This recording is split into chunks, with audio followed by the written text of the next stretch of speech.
What's going on, everybody? Eric Lindquist at Stochastic here in the Odd Shopper channel, coming to you with a Monday edition of MLB Lindy's Leans, Likes, and Locks. Hit that like button, subscribe button, notification bell. Goes a long way for me on this video. Goes a long way for you. That way you become apprised whenever great content is going live here at our little neck of the YouTube woods. Ended up leaving you at the tail end on Friday. It wasn't my best day by any means. White Sox money line. Salvaged a lot of that at a big plus money ticket, but overall wasn't a profitable Friday. Wasn't a profitable week last week.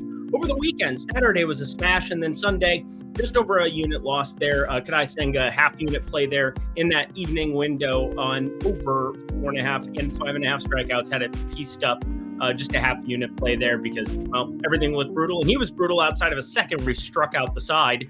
And then, yeah, a lot of walks.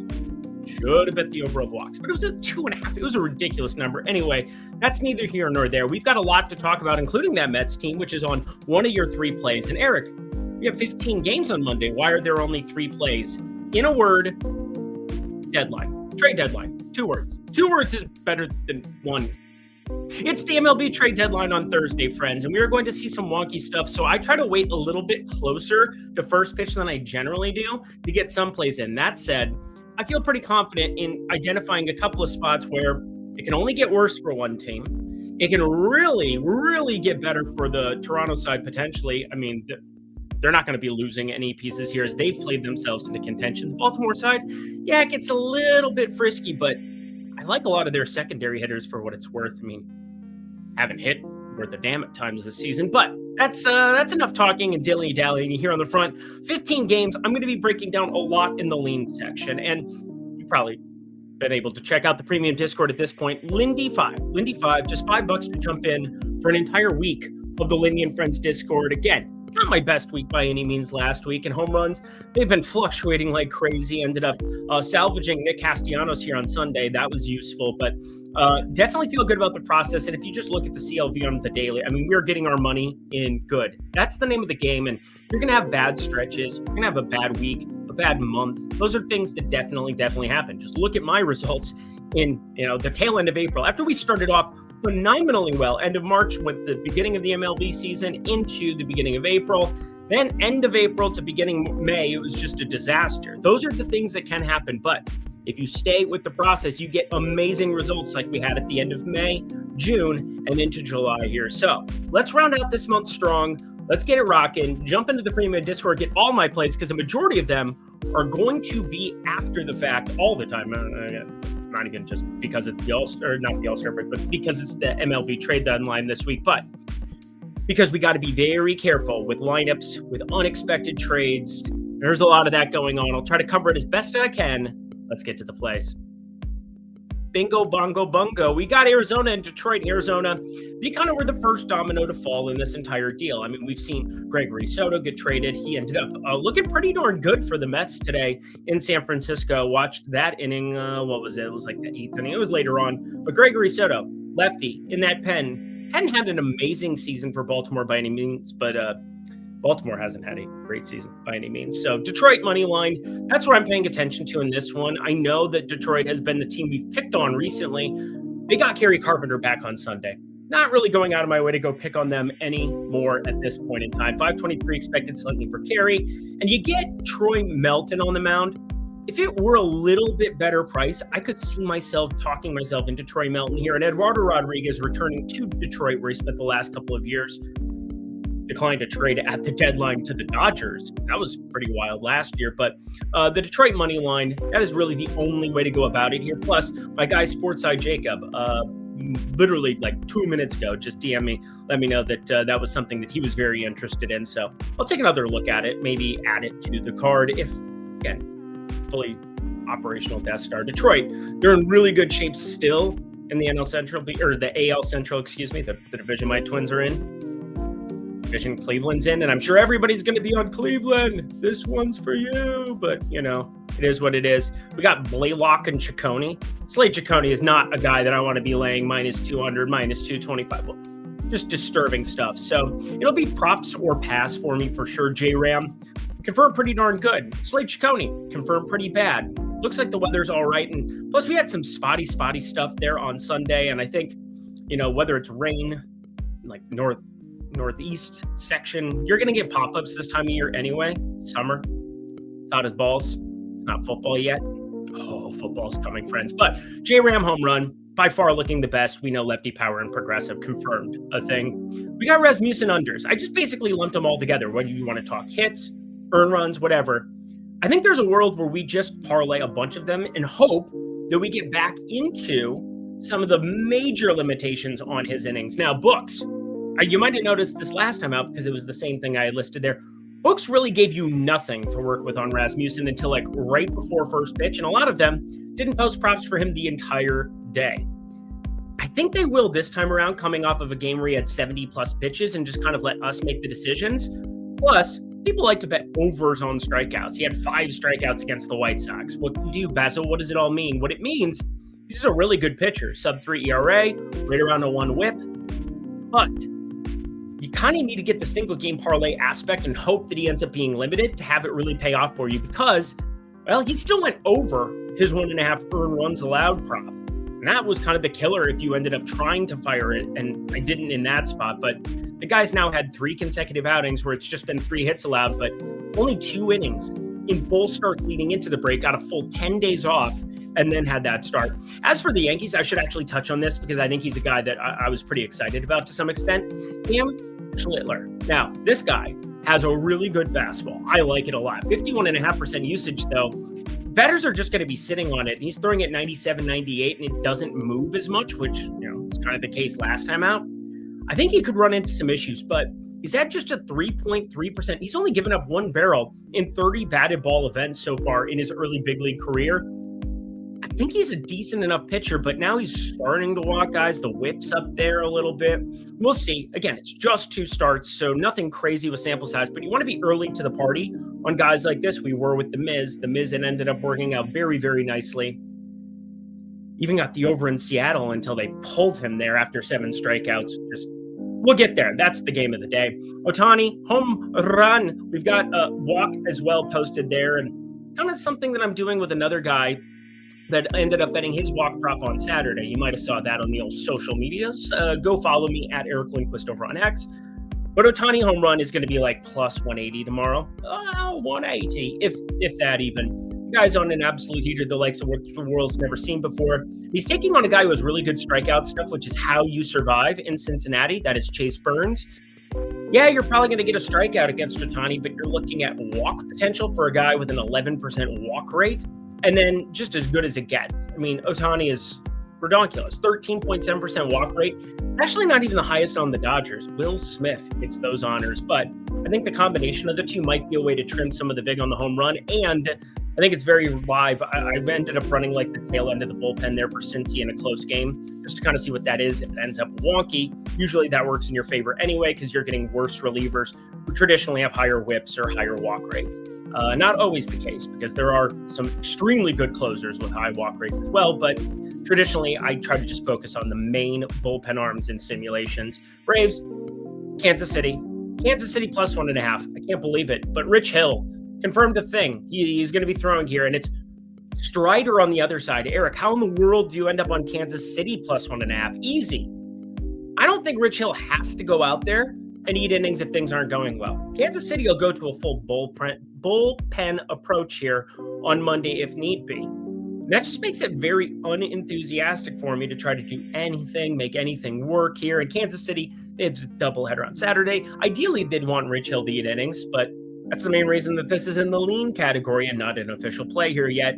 Plus, the Braves might be sellers. That's kind of the other thing that I've got in the back of my mind where it's like 1.4, 1 point against. And the data kind of likes Kansas City, but I don't like Kansas City. So we're going to override that. Just let it be known. But the Braves, there's things linking Ozuna places. There's things. We're going to hear murmurs about everything. Some of it will come to fruition. Some of it won't. Just keep your ears to your eyes to X. I don't know what I'm trying to say. Boston, I will say this. My Twins are disappointments. I hate everything. Simeon Woods Richardson versus Dick Fitz. Give me the Dick. Don't clip that. Chicago taking on the Milwaukee Brewers here, and I apologize because this was the one that I wanted to talk about the most in the lean category. I really think this is a good opportunity to buy in on the Cubbies. They're going to be taking on the Miz, and obviously Friday we ended up betting the White Sox against them, but the Miz is really handicapped. They are doing their damnedest. Now, Paul Skeens ends up going over his 17.5 outs prop after entering the the fifth inning, sixth inning. Yeah, it was like he ended up just pitching way more than he should have. I thought for sure they were going to pull him after the fifth. He ends up pitching the entire sixth, goes like 98 pitches. First time in forever that they really ramped it up. I hate that Pittsburgh is doing that to us, but you got to deal with it. You got to deal with some bad plays and there's some bad losses. That was a pretty brutal one for me on Sunday, but the Miz, maybe in a close game against a divisional foe that you've played yourself into contention with, you get a longer leash. That would suck for this play, but Cubs got a lot of lefties. Solo shots have been something Jacob's actually been giving up to some extent. If you get a bat and you barrel up 102, it's probably going far. So I guess that makes sense. But Matthew Boyd is really good. Like, that's the other part of this. 18.6-degree launch angle isn't ideal, but if you can avoid the Andrew Vaughn catastrophe, the William Contreras catastrophe, Yelich a little bit neutralized left on left, although he's still pretty decent. I think we're looking at a spot. Jackson Chourio, obviously, who just defies all logic for my hard hit data, but Chicago money line, I think they're the intriguing spot in that one, purely because the Miz gets steamed up in spots. It's amazing. I mean, early to the party on him. Miami money line taking on St. Louis. Now, this one freaks me out because I should probably be playing Miami money line, but I just think we get these St. Louis guys hovering around, and there's things connecting Brendan Donovan to the Dodgers and connecting him to the Yankees and yada, yada, yada. We'll see. We'll see if anything comes to fruition on that front, because that'd be an awesome opportunity to get on Edward Cabrera's strikeouts. You remove Brendan Donovan, who has a 13% K rate out of that lineup. The replacement there at second base is Garrett Hampson, 30% K rate. Those are the kind of things that you want to be paying attention to and really, really be focused on, because when that trade comes out for, let's say Brendan Donovan gets traded at that moment, if you just sniped and just hammered overs on Yuri Perez strikeouts right away, you're going to be positive EV. The line will end up catching up to you eventually, and then you could buy back on the other side if you wanted to try to middle, or if you just wanted to guarantee yourself a little profit arb style. But something to pay attention to. Those are the things I try to be very proactive with this week is, hey, this just came out. What is the direct result? And books, they've gotten better over the years at just leaving certain props off the board, especially on Thursday. You're probably not going to see Jack Diddley squat on the card for Thursday, because I have no idea what's going to happen. You have no idea what's going to happen, but react to it in the moment. Valdez to record a win. Washington ends up just beating the living piss out of my Twins. And obviously Byron Buxton dinged up. That's kind of the Boston lean. You remove him from that lineup and it becomes a stone cold disaster. God forbid if we're going to end up moving Buxton. It's all right if we move Joe Ryan. Joe Ryan, he's probably worth more now than we can probably pay him in the next year or two. But boy, oh boy, I would be pissed if we lost Buxton. That said, Framber Valdez, Houston, this is a team that's going to find improvements at the deadline. They have the best bullpen in baseball. They just need to get to it. And they haven't had a chance to get to it here, really, because they've just played terrible baseball against the Athletics over the weekend. And the Nick Kurtz special, we'll get to him. But Framber Valdez to record a win, I think that's one way to kind of trim a little bit of that vig and also a buy-in to the Houston money line if you're so inclined. I think he is in a really good spot to kind of eat some innings here. Plus, I mean, it's just like a ridiculous amount of games consecutively Houston's won with him out there. That shouldn't shock anybody. Again, that's not a trend. That's just simply a really good pitcher who's finding really good ways to be successful. And now with Ahmed Rosario gone out of that Washington lineup, this is probably the closest I will have of anything on the card in the lean section that will probably end up getting bet. Cubbies were close. Over 8.5 for Texas and the Angels. Again, the Angels could be moving off some pieces just to keep things moving, But it's Jacob deGrom, so I'm not going to be dealing with an over 8.5. Although, going back in, having to, do the dipsy dive. It's not ideal. But yeah, Texas back in LA. I feel like they just... AL West just keeps playing AL West, it feels like. Pittsburgh... Kakanowitz. We got Dick Fitz and Kakanowitz on the I know that's not how it's pronounced. I apologize to him and his family, but it's more funny. Pitt, money line. This one's also very close. Shout out Sportside Jacob once again. We were just talking about this one. I definitely am interested in the Pitt money line. I think there's a world where everybody in San Francisco, let me double check here, because yeah, it's 5-3 going into the 9th right now. Let's check out. Yeah, they have their entire bullpen that it's going to still be at their disposal here. Rogers pitched all 4 pitches. Yeah, this should be okay for them. But this Pittsburgh team, we've generally really had good juju with them until, of course, they lose a 1-0 game to Arizona and then let Paul Skeens pitch the full 6 innings because they were going to get booed at home otherwise. So cowards, like which the world's never seen before. San Francisco in this one as well. Obviously, the bullpen will be limited to some extent, but you go down here, you look at a couple of the options. It's not very pretty on what they could be rolling out here in this spot.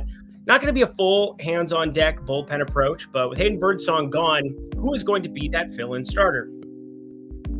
I don't know. Let's get ourselves to some likes and then get out of here, shall we? Because the likes are going to fly. Athletics money line here, taking on Seattle in Seattle. Athletics just going apeshit against Houston over the weekend. Now we're back in the Little Kitties Park, but it's just weird to see JP Sears, Luis Castillo, and for me to want to back JP Sears. I really do in some capacity. As for Nick Kurtz, I think he's started to earn, not Shohei Ohtani treatment, although if you go back here to the previous lean section, you'll see home run plus walk. Kurtz, home run plus walk. He walked his first at bat against Hunter Brown. That felt really sharp there on Saturday. Probably should have put more down on that. That's for sure. But Saturday ended up being decent. Sunday, like just over a unit loss. It'll be okay. But Kurtz, home run, walk. Going to be paying close attention to his props. If he's like plus 195 against Luis Castillo, I'm going to lose my mind. Anyway, you guys want to lose your minds? Get out of your minds. Be like Lindy. Join Tails today. Go down to the video description box below. If you think you can do my job, if you think that you could jump onto the Odd Chopper YouTube channel, provide value. If you are somebody who makes a ton of picks on the daily and you fire it up here and there. Also, how's that bat staying afloat? You might want to grab that bat, Mr. Lindy. Whatever. Be like Lindy. Join Tails today. Go to the link below. We are looking at some new cappers bringing on board into Tails, and we would love to have you be a part of it. Sign up. Check it out today. Alrighty, y'all. To the picks we go. Woo! Play number 1, Toronto taking on Baltimore. It's funny. I wanted to spend a lot of my time on the lean section this time around, but this one's so clear-cut, straightforward. Now, Chris Bassett has been much better here. Sub 87 mile per hour average exit velocity, but a 257 expected batting average in a park that plays up for lefties, and lefties are still what the Baltimore Orioles have in droves. Ryan O'Hearn basically got the weekend off as they took on lefties. Gunnar Henderson, he was pretty ineffective, even though, he's been still better than I think people want to give him credit for. 289 expected batting average. It's a little bit better than the 282 actual average. He's just not setting the world on fire. He had 37 homers last year, only 11 for Gunnar Henderson this year. So obviously, the power, that's the big thing people want to point to, and only a 433 expected slugging. Yeah, you want more for that than from Gunnar Henderson, but you still have Colton Cowser. You still have Cedric Mullins for at least one day, it would appear. You got Dylan Carlson if you want to go that direction, although Tyler O'Neill I expect to still be the DH and still be out there playing right field at times. Ramon Laureano as well. Jackson Holiday should be back in the lineup after a day off there on Sunday as well. And Toronto, they get the real matchup. Zach Eflin, this is not my guy. You're not that guy, pal. You're not that guy. Give me the over of 9.5 and good hitting weather out there in Baltimore. Humidity up, barometric pressure down. Things look tighty-whitey for us on Monday there. Philly taking on... Of course I didn't change that. It's the White Sox. We know it's the White Sox. The graphic guy. You got to fire him. I'm the graphic guy now. I'm the captain now. Guys, what are we even doing here? The White Sox, they're trying to just finagle the system. Luis Robert ends up having to DH because they can't, fake it anymore. People want Luis Robert, this version of Luis Robert? Sure, go ahead. Have him. 238 expected batting average, 29% K rate. No, thank you. It's ironic because the Phillies, I think, are one of the teams that actually will do something for a righty bat with some speed. So, riddle me that, Batman. Kepler and Marsh could be better this year. That would be helpful. I think they've been a little unlucky for what it's worth. But anyway, the whole point, Philly, -1.5 here. I think this is the most straightforward analysis ever. Christopher Sanchez, really good. Davis Martin, really bad. And we're getting this inside of -130. That's just absurd. I would be betting this up to -145. And traditionally, I am looking at like the -1s, trying to jump in there, take advantage, have a little goodness in your heart. Give yourself the out of the push on one, but I'm just doing the full send. Philly, -1.5, just a like for now. White Sox, confirmed. Not very good at the baseballs, although Andrew Benintendi made it fun on Sunday. He's pretty good. That's the lefty bat you want to go out and get, if I'm going to be honest. The Mets, he's taking on San Diego, rounding out our program. And obviously, there's going to be no home run here. There will be home runs. Lindy's long balls. That's a short. We're unit tracking it, throwing up here every single day on the YouTube channel here, Monday through Saturday, that is. Sunday, takeoff of Lindy's long balls. Ended up just 0.2 units of profit on Sunday there. Nick Castellanos, the savior of the people. But there's no savior really coming to save the Mets or San Diego here at the moment. Although the Mets, for as much crap as you see on X, the guy from Barstool, just absurd stuff, but they're like 62-44 now. 62-44. They're pretty good still. They're still pretty good. And San Diego 57-49. They've started on this slide to the left, slide to the right, crisscross, or whatever. My point though is that my favorite pitcher of theirs is on the bump, and he gets to take on a New York Mets team that, it's not very far travel, San Francisco to San Diego, but Frankie Montas on the other side, he must pay for his sins. Ridiculous numbers for him. 218 expected ISO against lefties, 306 actual ISO. That's useful stuff here. But I want to highlight, circle, Dylan Cease. Dylan Cease, nearly 30% K rate, 29.6%, 10% barrel percentage that comes along with it. You get Juan Soto back in San Diego. I'm sure they're going to be very, very happy to see him strike out, hopefully. Dylan Cease up to 8 strikeouts. I really like his chances of getting to that number there. I've got him at -125 to hit the 8 number. So for what that's worth, what does that mean to you? It means that you're probably going to be betting at least, again, I bet the number opens 6.5, and we're probably going to end up on 2 rungs of the ladder, similar to the Kadai spot on Sunday for everybody in the premium Discord. But Dylan Cease up to 8 strikeouts. I think that's going to go a little bit better than, do you like my sweater? Let's get ourselves the heck up out of here, shall we? One more time for the people in the back. Lindy, $5 for your first week.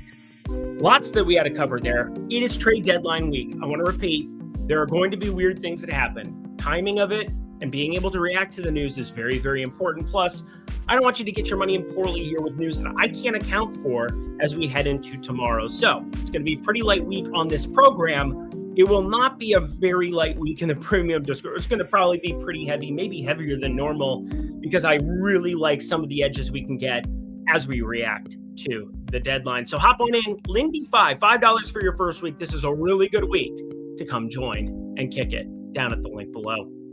That does it for another edition of MLB Lindy's Leans, Likes, and Locks. Head to the comment section below. Let me know your favorite plays that exist on the board for this slate that we have before us. Tons to get to here over the course of this week. I promise you, I will be accountable, getting everything done on time, getting these videos out early so that you can react to news as well.